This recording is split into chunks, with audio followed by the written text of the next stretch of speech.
கூலி August 14 release ஆக போகுது. ஸோ அந்த படத்தோட இன்ட்ரெஸ்டிங் ஃபேக்ட்ஸ் தான் நம்ம பார்க்க போகிறோம். ஸோ வாங்க வீடியோக்குள்ளே போகலாம்.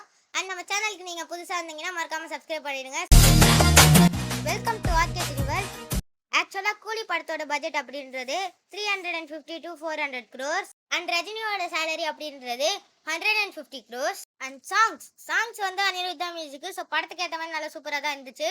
அண்ட் ட்ரெய்லரில் அமீர் கான் வந்த சீன்ஸ் எல்லாமே ரொம்ப சூப்பராக இருந்துச்சு. ஸோ படத்தில் இதே மாதிரி நல்லா தான் இருக்கும்னு நினைக்கிறேன். அண்ட் ஆக்ஷன் இந்த படத்தில் ரொம்ப ரொம்ப சூப்பராக இருந்துச்சு. ஸோ ஆக்ஷன் படத்தை விரும்புகிறவங்க இந்த படத்தை நீங்கள் ஜாலியாக என்ஜாய் பண்ணி பார்க்கலாம்னு நினைக்கிறேன். அண்ட் இந்த படத்தில் ரஜினி எடிஏஜிங் பண்ணியிருந்தாங்க. பட் ஆனால் ட்ரெய்லரில் காமிக்கும்போது இதை வந்து நெகட்டிவ் பண்ணி காமிச்சிருந்தாங்க. ஸோ படத்தில் இந்த சீனை வந்து நீங்கள் பாஷா ரேஞ்சுக்கு நீங்கள் எக்ஸ்பெக்ட் பண்ணலாம். ஸோ இதெல்லாம் தான் கூலி படத்தோடைய இன்ட்ரெஸ்டிங் அப்டேட்ஸ். நான் தெரிஞ்சு நான் முடிஞ்ச அளவுக்கு எல்லா அப்டேட்ஸும் கவர் பண்ணிட்டேன்னு தான் நினைக்கிறேன். ஸோ இந்த மாதிரி இன்ட்ரெஸ்டிங் வீடியோஸை நீங்கள் பார்க்க மறக்காமல் எங்கள் சேனலை சப்ஸ்கிரைப் பண்ணிவிடுங்க. இன்னொரு இன்ட்ரெஸ்டிங்கான வீடியோவில் நம்ம மீட் பண்ணலாம்.